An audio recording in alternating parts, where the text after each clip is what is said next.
thank you. Good morning. Delighted to be with you today.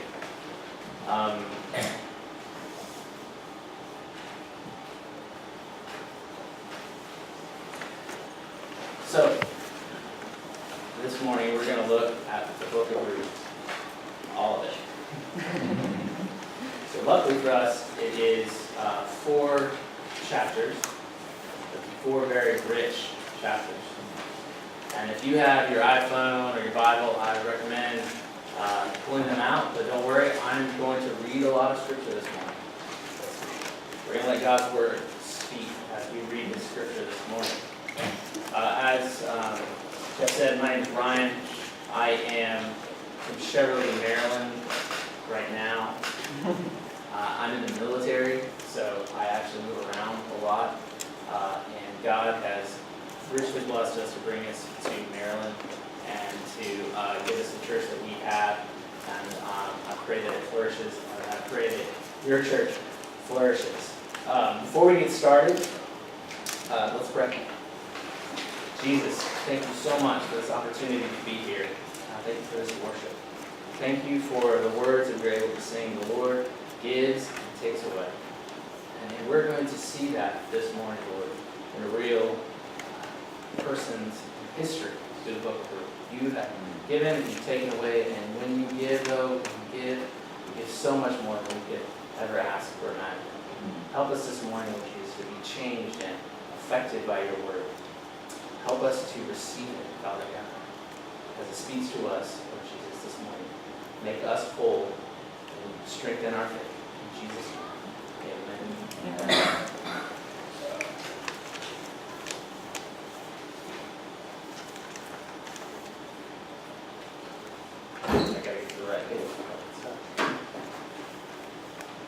Several years ago, the New York Times ran an opinion piece asking the question, does everything happen for a reason? Surely you've heard people say that before, or maybe you've even said it yourself, everything happens for a reason. People say it just kind of rolls off the tongue. Maybe you even said it this morning, everything happens for a reason. Do you believe that? But what does that even mean? And the New York Times piece starts with telling a story of James and Krista. On April 15, 2013, James was cheering on a friend near the finish line at the Boston Marathon when bombs exploded, severely burning his arms and legs and sending shrapnel into his flesh. During the months of surgery and rehabilitation that followed, James developed a relationship with one of his nurses, Krista, and they soon became engaged. James posted a picture on Facebook of the engagement ring that he gave him, and he wrote, "I now realize why I was involved in the tragedy. It was to meet my best friend and the love of my life." Now, who can argue with that? After falling in love, he sees his personal tragedy now has meaning. It must have happened so that he could meet the love of his life. I wouldn't argue with him. But interestingly, in the New York Times article, they also mentioned that many atheists actually believe the same thing. One study even said the majority of atheists said that they believe in fate, defined as the view that life events happen for a reason, and that there is an underlying order to life that determines how events turn out. So here's my question for us this morning. If everything happens for a reason, who determines the reason?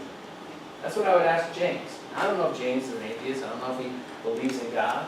But he certainly believes in faith.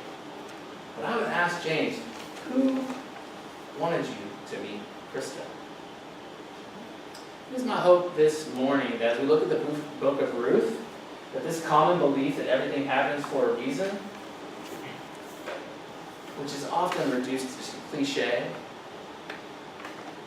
and offered an ambiguous expression of submission to faith. It's my hope this morning that this belief will be replaced with a greater belief in the providential care of God.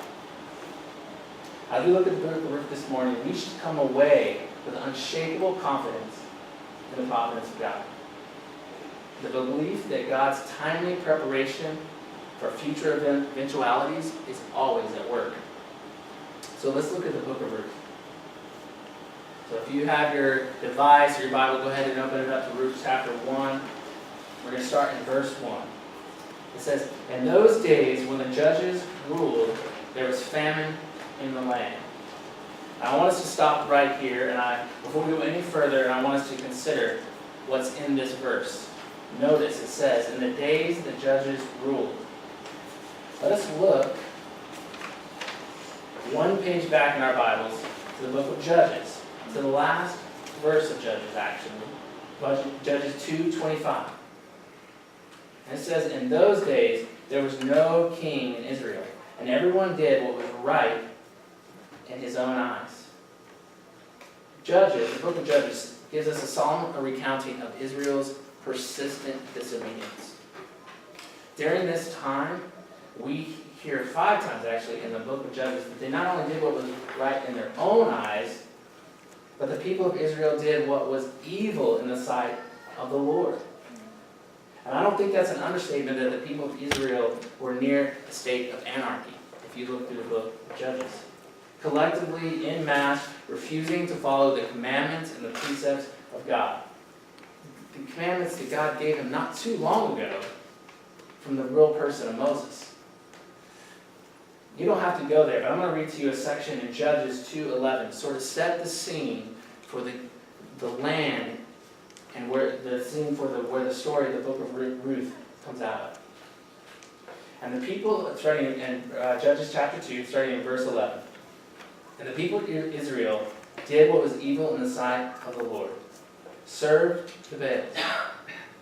And they abandoned the Lord and the God of their fathers, who had brought them out of the land of Egypt. They went after other gods from among the gods of the people who were around them, and bowed down to them. And they provoked the Lord to anger. They abandoned the Lord and served the Baals. And he gave them over to plunderers, who plundered them. And he sold them into the hand of the surrounding enemies, so that they could no longer withstand their enemies. And whenever they marched out, the hand of the Lord was against them for harm, as the Lord had warned, and as the Lord had sworn to them. And they were in terrible distress." Verse 16. "Then the Lord raised up judges who saved them out of the hand of those who plundered them. Yet they did not listen to their judges." This is what is happening in verse 1 in the book of Ruth. Let's go back to the book. Verse 1. "In the days of the judges ruled, there was famine in the land.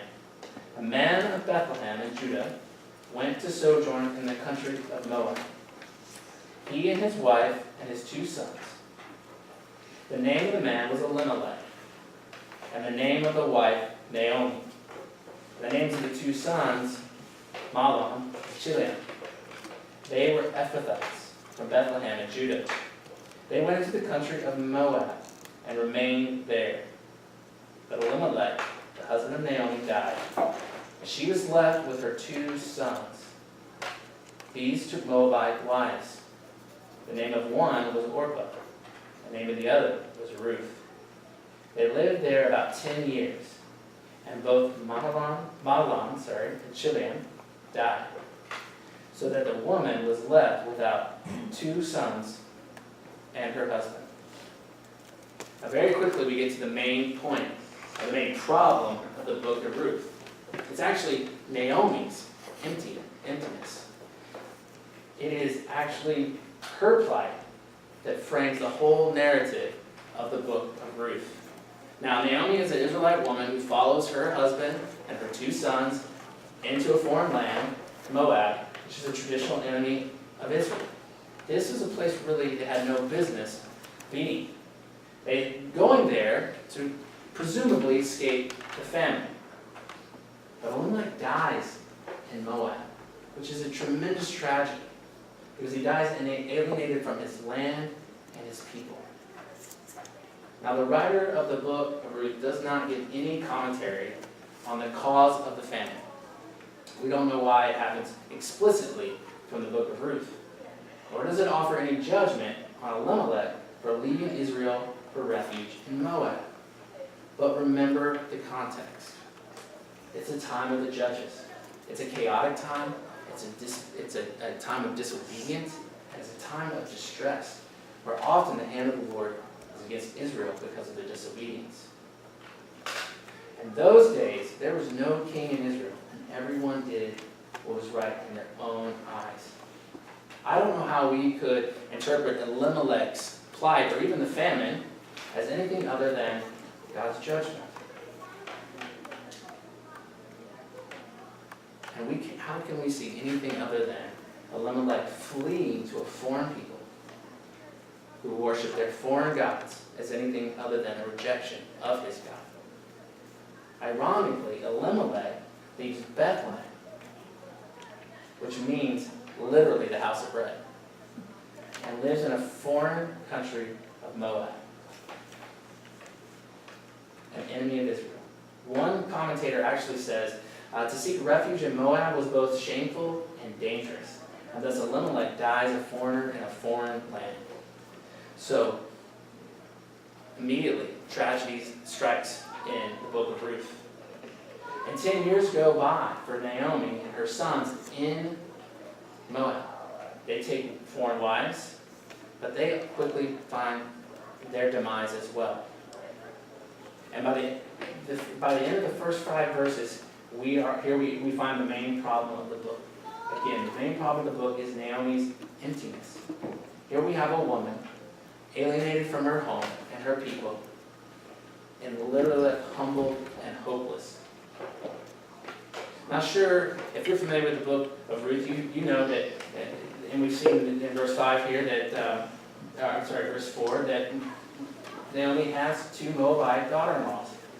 But as we will soon see, that is really no comfort to Naomi.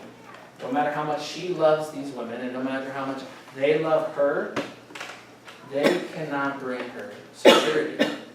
In those days, a woman's security and comfort were tied to her husband and her sons. That was her livelihood and her future. So with Elimelech and his sons dead, we see a family that is on the brink of annihilation.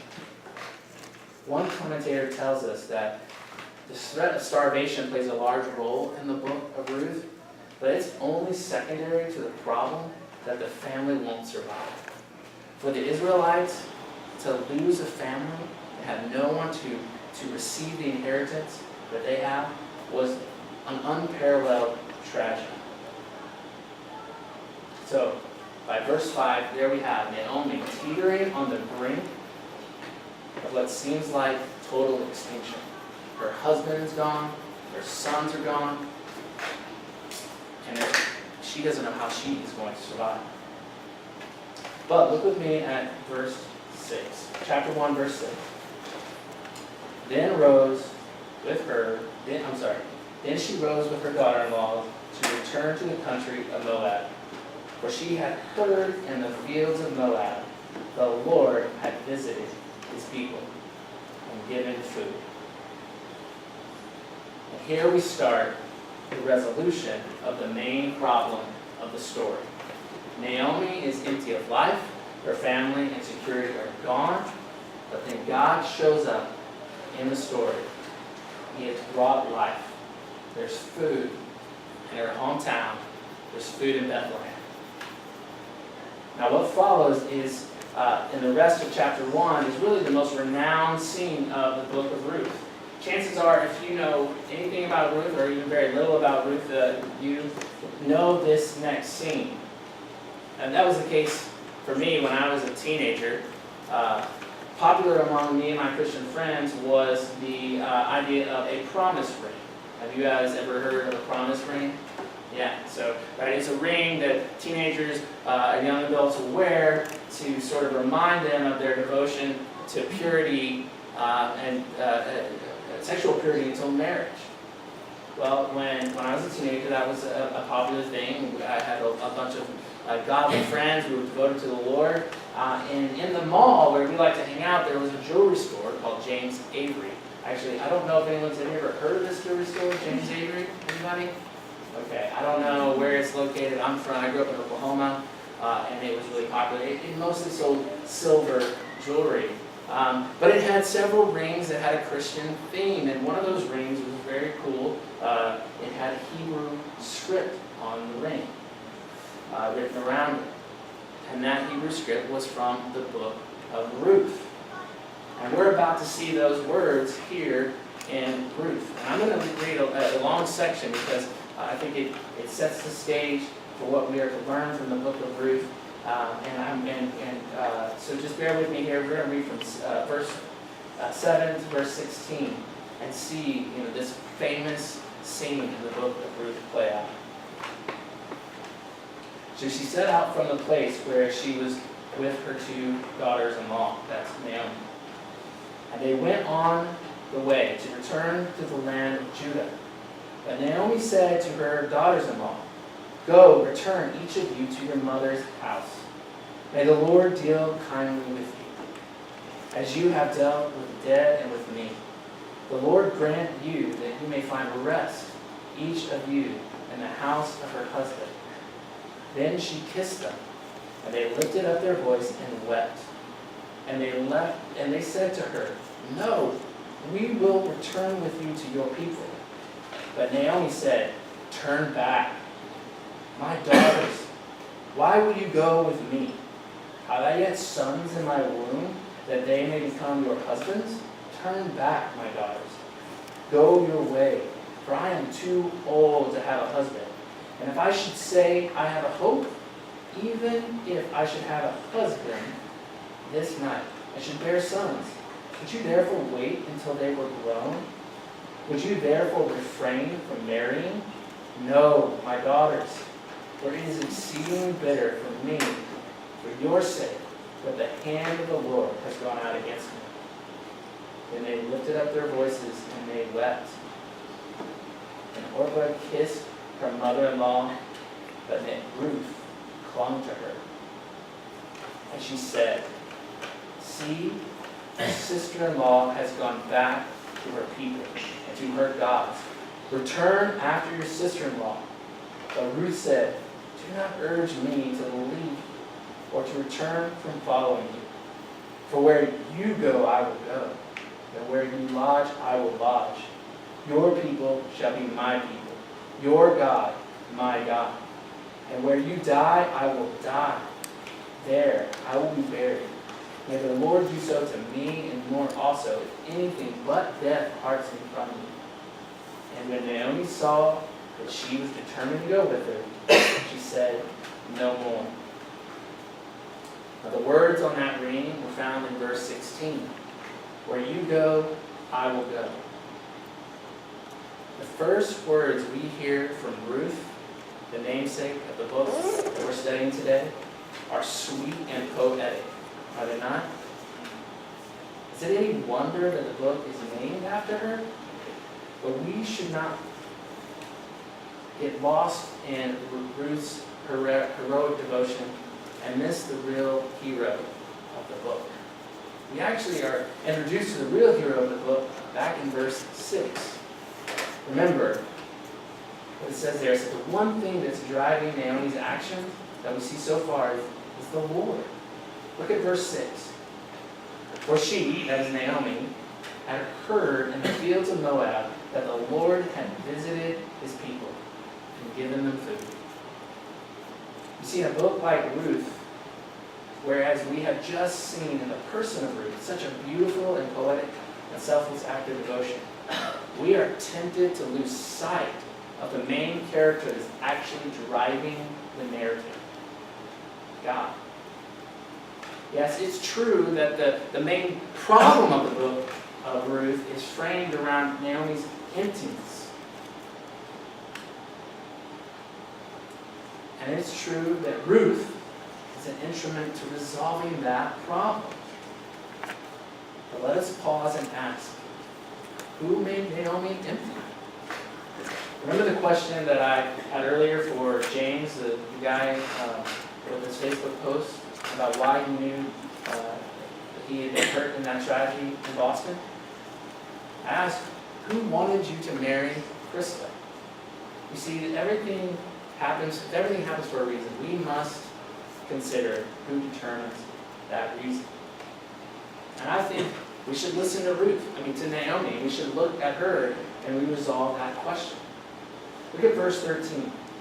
Naomi is talking to her daughters-in-law, who at this point are following her to Judah, and she's trying to persuade them to return to Moab. And she says to them, verse 13, "For it is exceedingly bitter to me for your sake that the hand of the Lord has gone out against me." Now, you may be tempted, and many commentators or preachers are tempted to wag their finger at Naomi at this point and accuse her of misrepresenting and misunderstanding God. But I think we would be wrong to do that. Remember again in verse 6, she is returning to Bethlehem because she has heard that the Lord has visited her people. The Lord had been kind to them, and He had brought food. She's not unaware of God's goodness, and nor does she reject it. It is an act of faith for her to return to Bethlehem. Because as we will soon see, when she returns to Bethlehem, she's really not in much better of a position than she was in Moab as a foreigner. Also look at verse 8. When she's talking to her daughter-in-laws, Naomi blesses them. She says in verse 8, "May the Lord deal kindly with you." And in verse 9, "The Lord grant that you find rest." Naomi has not lost sight of God's goodness. But what we see in Naomi is an acknowledgement that God regards His people. He is kind, verse 8, and He gives rest, verse 9. But He also empties. And that's my first point this morning. That God regards His people. One preacher says in preaching the book of Ruth that you see that God is not idle. He's not blind. He is not deaf. He is not dumb. He takes notice of His people. And though He is exceedingly kind, He's also exceedingly just. God is always at work, even when it's not apparent to our eyes. God does not overlook our sin, and He does not think our rebellion are simply mistakes or personality flaws or just immaturity. The book of Judges teaches us this. And we see this in the plight of Elimelech and his sons, and Naomi is acknowledging this. But as God regards His people, He's also working things out to accomplish His purposes. Job testifies in Job 42:2, "I know that you can do all things, and that your purposes, and that no purpose of yours can be thwarted." But I do think Naomi misunderstands God in one way, though. And let's look at the rest of the chapter, starting in verse 19. "So the two of them went on until they came to Bethlehem. And when they came to Bethlehem, the whole town was stirred because of them. And the women said, 'Is this Naomi?' She said to them, 'Do not call me Naomi. Call me Mara, for the Almighty has dealt very bitterly with me. I went away full, and the Lord has brought me back empty. Why call me Naomi, when the Lord has testified against me, and the Almighty has brought calamity upon me?' So Naomi returned, and Ruth the Moabite, her daughter-in-law, with her, who returned from the country of Moab. And they came to Bethlehem at the beginning of barley harvest." Naomi comes back into town and she creates quite a stir and announces that she should no longer be called Naomi, which actually means pleasant, but that she should be called bitter or Mara, because the Lord has brought calamity upon her. Now, as I said before, Naomi acknowledges God and knows that He regards His people. He is kind, but he is also just. And Naomi is resigned to her lot, which is grave bitterness, total emptiness. Despair has blinded her to God's care for her own life. She may have prayed that the Lord bless her daughter-in-laws in verse 8 and 9, but as for herself, she sees no hope for God's kindness to deliver her from her lot. And this is where Naomi is missing the point of God.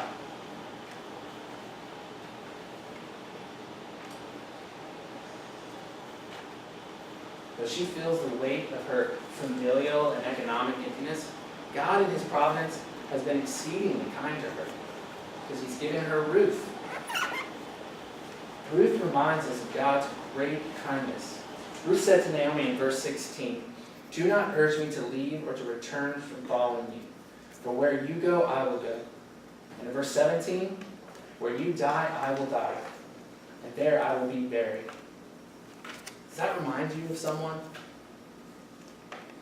Someone who said, "This is my commandment, that you love one another as I love you." Greater love has no one than this, that someone lay down his life for his friends. See, what Naomi does get wrong is not that God is not providentially in control of her life, not that God hasn't afflicted her, but that there's no hope for God's kindness in her life. Naomi has yet to see the kindness standing right next to her. To see Ruth. God's kindness and selfless love displayed in Ruth reminds us of Jesus. I don't know about you, but I am too much like Naomi. I'm often distracted and disappointed and sometimes even bitter with circumstances of life. And I miss out on seeing Jesus for who he really is and the blessings that he brings in our life. I may say all things work out, all things happen for a reason. But oftentimes I waste those words because I fail to acknowledge the one who is working all things for his purpose. What about you? Do you let bitterness steal your hope? Blind you from seeing God's providential care? What about just normal things like the busyness of life or the challenges of life? Do you allow them to distract you from seeing God's work in your life? Or anticipating God's work in your life? Oftentimes, by the way, as we see in Ruth, God's greatest blessings to us is most often the people that he puts in our lives. Let's keep going. Next, we want to notice the last sentence in chapter 1. "And they came to Bethlehem at barley harvest." Something working in the background here is that God is, they're coming to Bethlehem at the time of the barley harvest. And this is the beginning of the harvest season. The barley harvest will go and will be followed by the wheat harvest. You ever heard it said, timing is everything? Another cliche that people like to repeat often. Well, here we notice that God is working in a specific time, in a specific place. And the harvest forms in the background of what we see God doing because he is being kind to Bethlehem, returning life and food. He's also bringing us in the story to Boaz. Look at chapter 1, verse 1. "Now Naomi had a relative of her husband's, a worthy man of the clan of Elimelech, whose name was Boaz." Now, what's about to happen in the rest of the book can be quite foreign to us. There's some cultural and judicial hurdles that we will follow in the rest of the book that Naomi and Boaz and Ruth will have to jump through. These things that we see in the rest of the book of Ruth that they're working through can seem quite odd to us in the 21st century. Maybe even, they're peculiar, maybe just, downright odd or even ridiculous to us. But I want to offer two observations before we go on about the customs that we see here. First, the laws and the customs illustrated in the rest of the book of Ruth actually reflect God's loving regard for his people. Even the foreigner among them should view them as a means of grace rather than a burden. It is through these laws and customs that God is going to revert his redemption. Second, I want you to notice that Naomi, Ruth, and Boaz submit to these laws and customs. They don't try to work around them, they obey them. And this shows us that God is often working his grace in our lives and in the lives of others through the integrity of faithful people. For example, let's look at chapter 2, verse 2, which picks up the story actually from verse 22, chapter 1, where we hear that now Naomi has returned to Bethlehem. It says, Ruth the Bethlehemite said to Naomi, "Let me go to the field and glean among the ears of grain after him whose sight I shall find favor." And she said to her, "My daughter, go, my daughter."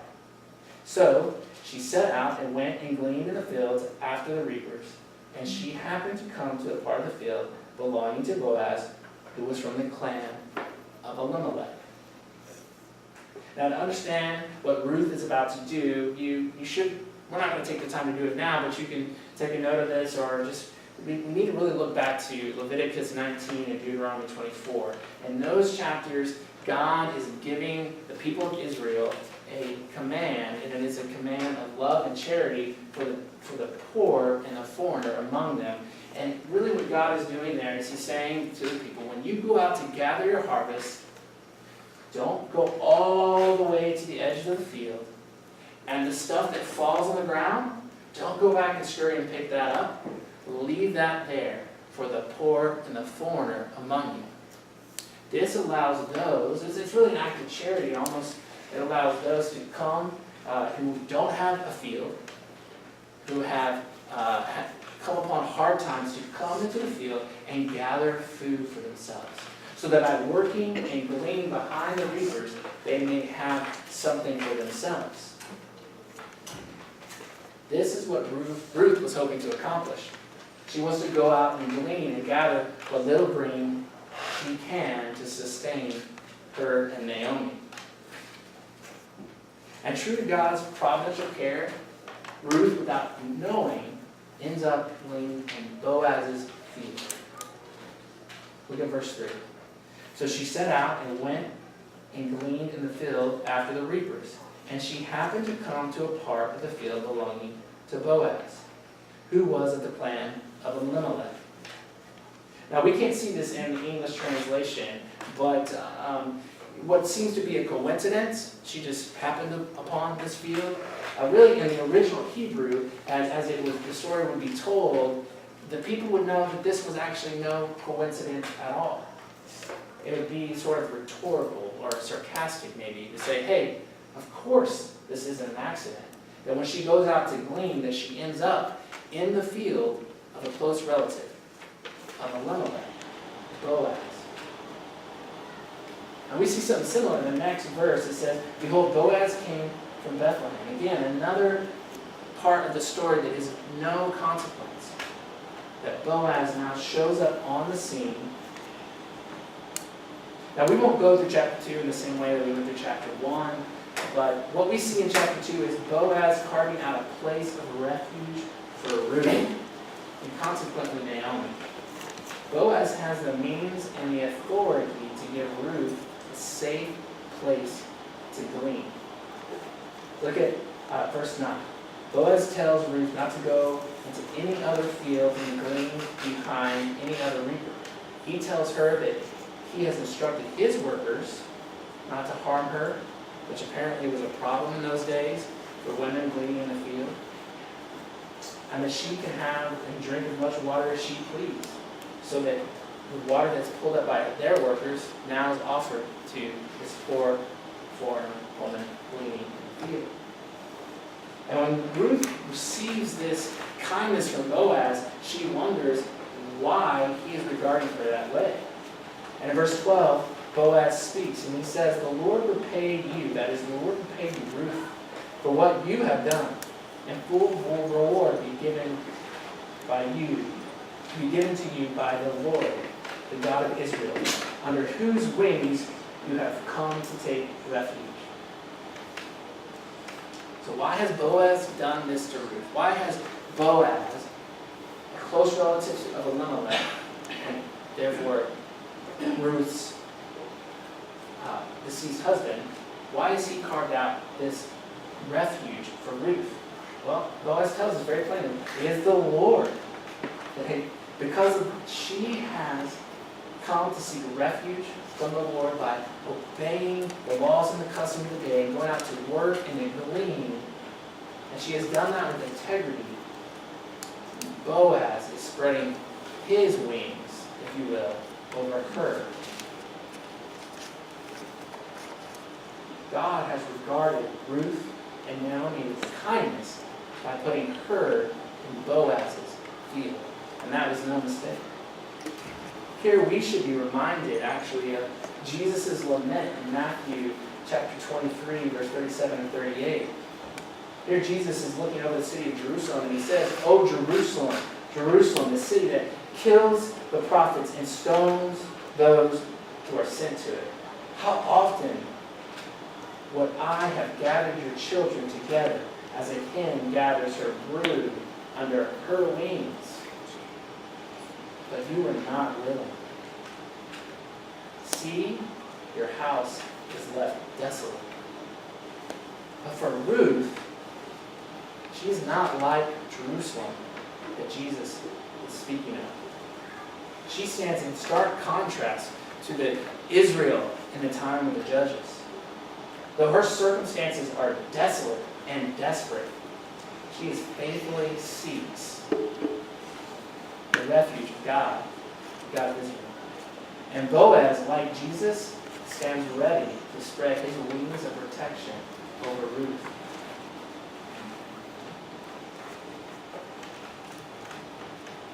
Now, moving forward in chapter 2, when Naomi learns of Boaz's generosity, her spirit actually lifts. Look at verse 20. "And Naomi said to her daughter-in-law, May he be blessed by the Lord, whose kindness has not forsaken the living or the dead." The interesting thing about verse 20 here is in the Hebrew there's kind of a grammatical ambiguity. We're not actually sure who Naomi is referring to when she says, "whose kindness has not forsaken the living and the dead." We know that she wants Boaz to be blessed of the Lord, but is it Boaz's kindness that hasn't forsaken the living and the dead, or is it God's? Well, I think this is intentional. Of course, it's both. Boaz is an instrument of God's grace for Ruth and Naomi. Boaz has shown kindness, a kindness that is most clearly reflected in Jesus and in God and his treatment to his people. Boaz is acting in faith because he knows he serves a faithful and kind God. He too is extending his kindness. And this leads me to the second point this morning. God redeems his people. As we see Naomi's fog of bitterness lift, we see that in the context of this Redeemer, Boaz. Now Naomi also said, look at verse 20, it says, Naomi said to her, "This man is a close relative of ours, one of our Redeemers." So now here we really learn how special the relationship is from Boaz to Naomi's husband, Elimelech. And we see the impact of that relationship play out in chapters 3 and 4. And so before we go any further, I want to point out two customs of those days that play a prominent role in the rest of the story. First is this idea of someone called a redeemer, or some translation calls it a kinsman redeemer. And the second is the custom of what is called, and it's a very technical thing, but it's called a levirate marriage. Simply put, a kinsman redeemer was a close relative who had a duty and the means to rescue or redeem a family member who had fallen on hard times. Second, this idea of levirate marriage, which we'll see going forward, was a custom of a brother of a deceased man marrying his brother's widow in order to have children for his brother's inheritance, or to sustain his brother's name. You may remember in Matthew chapter 22, some of the Sadducees come to Jesus to trip him, and they use this context of the levirate marriage, which is, you have 7 brothers, and they all marry the same woman, they all die without children. Whose wife is she in eternity? In that instance, the Sadducees are trying to trick Jesus because they don't even believe in eternity. But and here we see that this was a very real thing and had a real impact on people's life. Both these practices were meant to make a family whole, to fill a family that has been empty. And in the book of Ruth, these customs kind of meld together. They don't stand distinct from one another. Elimelech and his son, Mahlon, both die without children, and they are alienated from their land. And no longer, they no longer possess the land and have no family line to perpetuate their family. Again, like I mentioned before, this was an unparalleled tragedy for these people. It reminds us of the main problem of the book, Naomi's emptiness. But it is through these 2 customs that God is working to resolve the problem in the rest of the book, in chapters 3 and 4. In chapter 3, we see Ruth following Naomi's instructions, quite literally crawling to the feet of Boaz. Look at verse 7. And when Boaz had eaten and drunk, his heart was merry, and he went to lie down at the end of the heap of grain. Then she came softly, that is Ruth, and covered his feet and lay down. So this gesture here is her going to their kinsman redeemer and submitting herself before her. If this gesture was some sort of proposal, which Boaz received well, because in verse 11, he says to her, "And now, my daughter, do not fear. I will do for you all that you ask."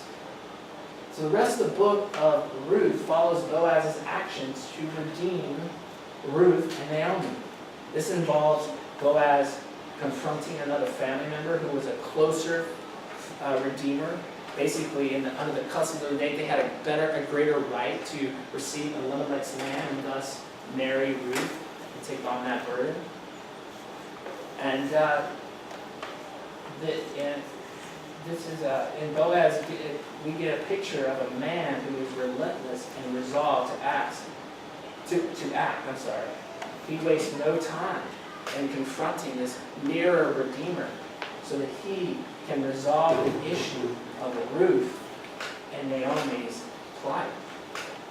Boaz actually stands in contrast to this other redeemer, because we see in chapter 4, verse 6, as the other redeemer is confronted, Boaz says to him, "Here, this day decide, will you redeem Elimelech's land and so take on the burden of Ruth and Naomi?" And in verse 6 of chapter 4, we see this redeemer, very uncharacteristic of Boaz, said, "I cannot redeem it for myself, lest I impair my own inheritance." But Boaz, on the other hand, he willingly sweeps up Naomi and Ruth in his arms, taking them and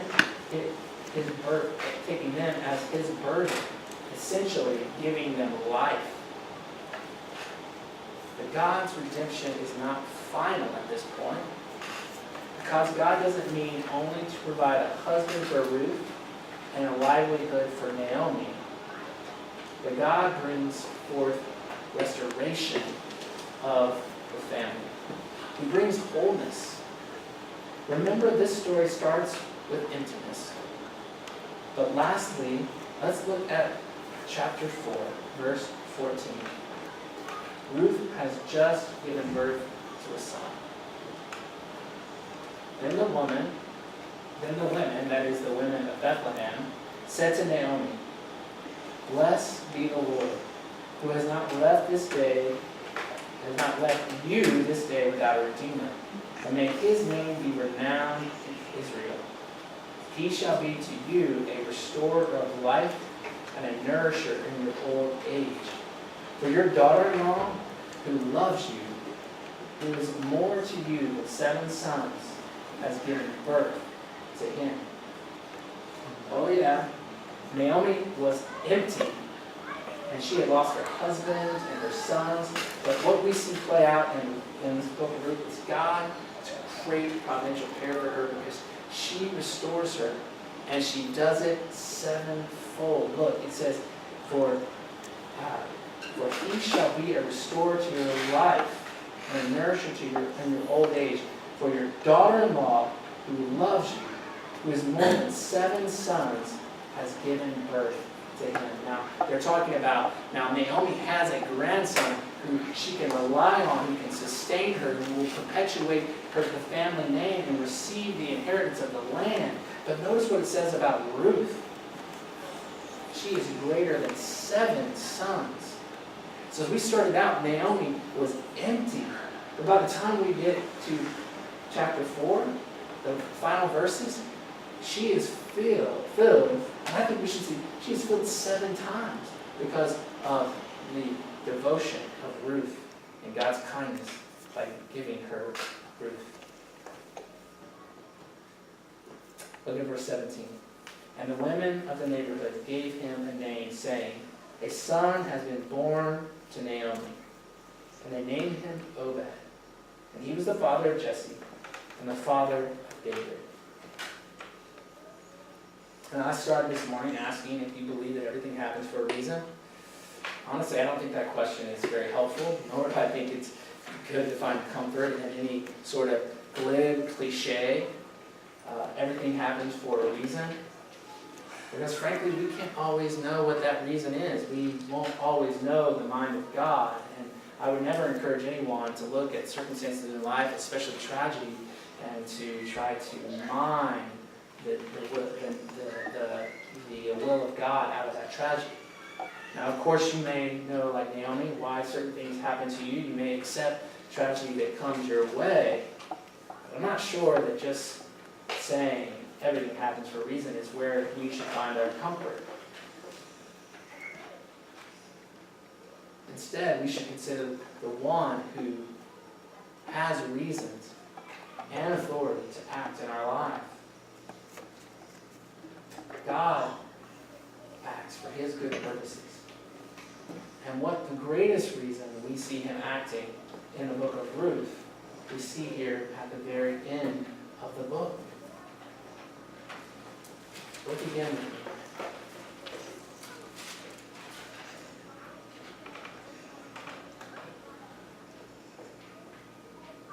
Verse 17. And the women of the neighborhood gave him a name, saying, a son had been born to Naomi. And they named him Obed. And he was the father of Jesse, the father of David. You know, we see this again in Matthew chapter 1, verse 5. And I would encourage you to look there. We see, the only other place we actually see Boaz and Ruth mentioned in the Bible. In verse 5 it says, and Solomon, the father of Boaz by Rahab, and Boaz, the father of Obed by Ruth, and Obed, the father of Jesse, and Jesse, the father of David, the king.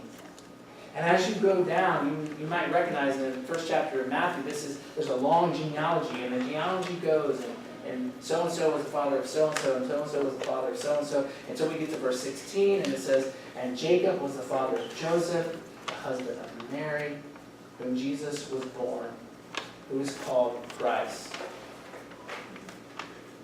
Yes, that the book ends with Naomi is full.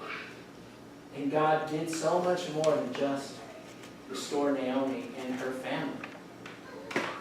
He strategically placed her in his salvation story.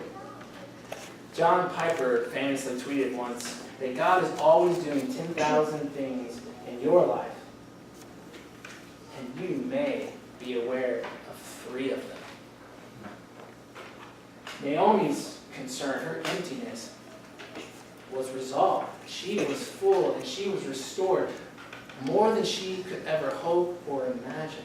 But what Naomi could not see was God's incredible salvation plan. That she would be in the story of God's Messiah. Jesus. God was working in those days, in the time of the judges.